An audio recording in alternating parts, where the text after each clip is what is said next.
আকিকা দেওয়ার সঠিক নিয়ম কি? একজন আলেম বলেছেন সপ্তম দিনে বাচ্চার চুল ছাঁটাই করে তার সমপরিমাণ টাকা দান করতে হবে। কতটুকু জায়েজ? কথাটুকু এটা সঠিক বলেছেন যে আলেম বলেছেন, তবে বোধহয় আপনি প্রকাশ করতে কিছুটা ত্রুটি আপনার হয়েছে।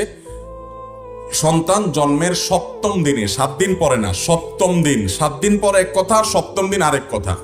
সপ্তম দিন কোনটা? যেই বারে জন্মগ্রহণ করেছে সেটা একদিন, এরপরটা দ্বিতীয় দিন, এভাবে গিয়ে সপ্তম দিন। এই সপ্তম দিনে আকিকা করা সুন্নত, নাম রাখা সুন্নত, চুল চাষা সুন্নত। চুল চাষার পর ওই চুলের সমপরিমাণ, ওজন সমপরিমাণ স্বর্ণ কিংবা রূপা বা তার সমমূল্য দান করা, এটাও হাদিস দ্বারা প্রমাণিত, এটা মুস্তাহাব বা সুন্নাহ। তো এই আমলটা এটা করা যেতে পারে। একটা বাচ্চার মাথার চুল যেটুকু হয়, আমি আমার ছেলে বাচ্চারা হওয়ার পরে আমি চুল রীতিমতো স্বর্ণকারের দোকানে নিয়ে পলিথিনে পরে আমি মাপাইছিলাম, আমার মনে আছে, বিশেষ করে প্রথম 2 সন্তানের সময়। এরপরে আইডিয়া হয়ে গেছে, আর মাপানোর দরকার হয়নি। তখনকার কথা বলছি আমি, আজ থেকে 12-14 বছর, 15-16 বছর আগের কথা বলতেছি। তখন আপনার লাগতো হলো কত, আপনার 20-25-30 টাকা রূপা হিসাব করতে গেলে। আর যদি কারোর সচ্ছলতা থাকে, ধনী থাকে, তাহলে সঙ্গে হিসাব করে তিনি দিবেন, তাতে কত হবে? হয়তো 1-2 হাজার টাকা হবে।